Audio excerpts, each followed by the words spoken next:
Okay. Left off the Vayishon Vayachim Shenis. Pasuk A.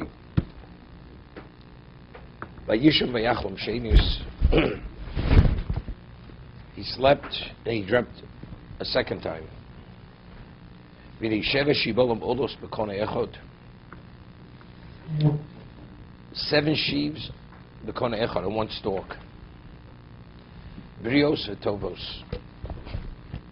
Healthy and good. So over here, the Kliyoker says something phenomenal.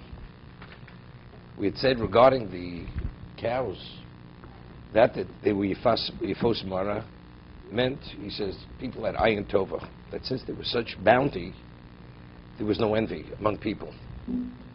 What about the concept of Achdus? Each person is fully occupied in his own success. So in terms of the unity of the people, that you don't see from the first dream. He says, regarding the Shibolim, Shevshim Olim B'Kone Echod. The Echod comes to emphasize the point. Not only are they not envious, but yet they're unified. There's unification here, which is a more advanced level.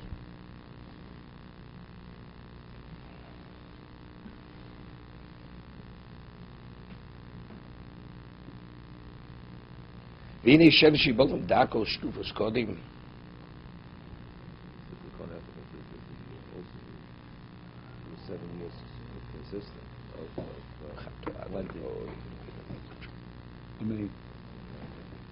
Plenty's understood.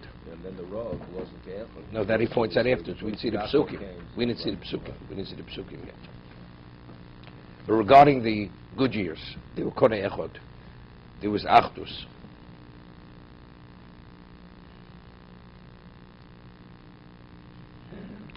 V'nei Shevishi Bolam Dako Shtufas Kodim. Somchas Achrein. You know, it's interesting, as we said, he points out also that why were there 7 years of bounty? Why were there 7 years of bounty? Only because there had to be 7 years of famine. They couldn't have survived the famine unless you have 7 years of bounty to prepare for the famine.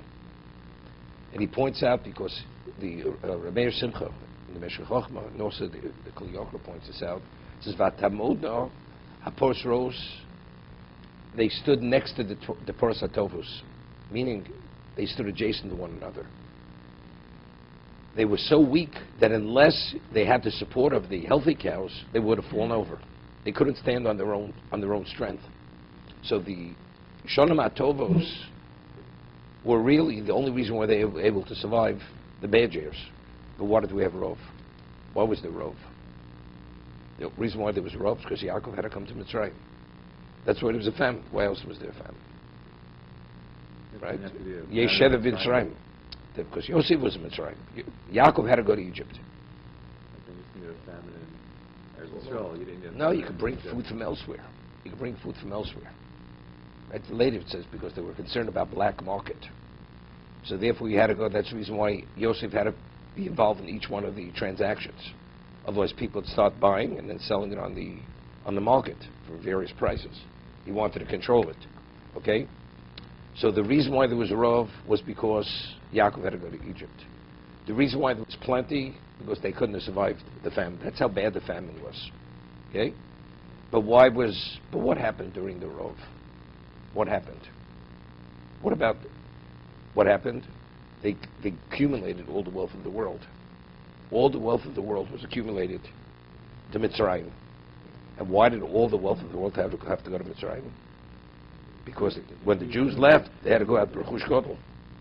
So all the years, the 210 years, or a little bit more than that they believed, in their treasuries, it was for themselves. They were only the treasurers for the Jews. They were holding it for safekeeping. Then when we're ready to leave, we're taking it all with us. So what they believed was theirs, in essence, was really only waiting for us to take when we left. We went in 4 years slavery. You don't get that. And it wasn't 210 years of slavery. We're in Egypt 210 years. We're 210 years. We're in slavery. It was only after that whole generation passed away that actually the slavery started. Okay.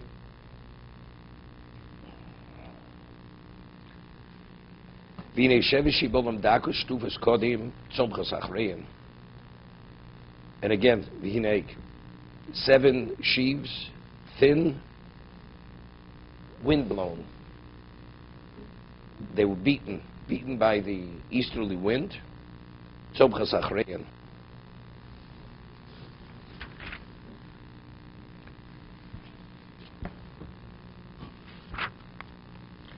Vativlan hashibolim adakos eshem hashibolim habrios amleos. It's interesting. Before when it spoke about the 7 good, the sheaves, healthy and good. Here it refers to it healthy, habrios amleos. They were full. So unless leos is coming to explain what brios means. But again, is it important for us to know?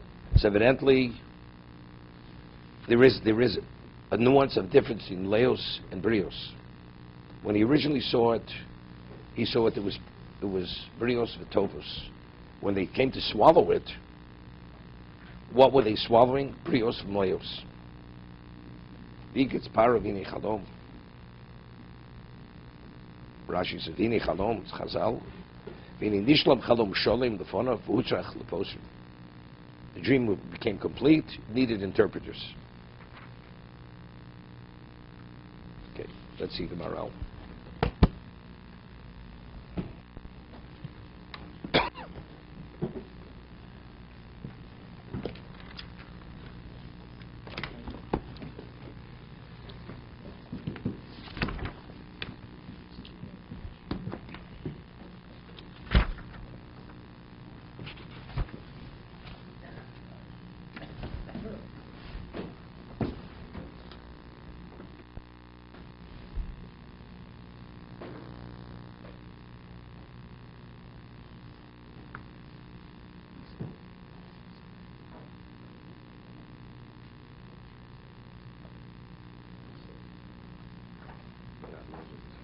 What?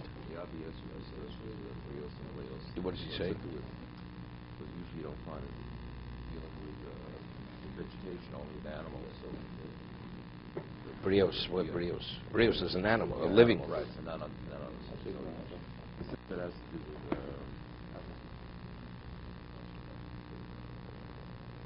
then of course Rabbi Zvilas Bori Novel with Sema Shlomo Zulimam Koro Zulas and Leos Moses Jessup after look at it. Bring it up. Before it doesn't say that. Just Tovos. Yeah, Tovos. Brios with Tovos. Brios Tovos, there's some Leos. It talks about Garinim, but Okay? No, my question is not, I know what the word Leos means. No, but why did it change? Initially. So evidently when they were swallowed, evidently it developed to a greater degree. Right. A certain aspect of it, which wasn't noticeable before, became noticed later. Right. It's in the Hebrew, the word meleot, could indicate that in the human person, if you take the shibolim and make it in the person, it's almost, when a person is maleh, it means that he's overweight.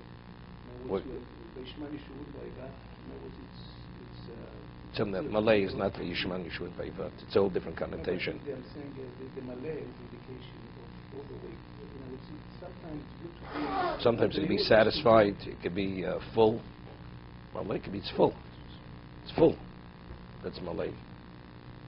Here it has a positive connotation, not a negative connotation, because it's what's being swallowed. What's being swallowed is good. Savory. Okay.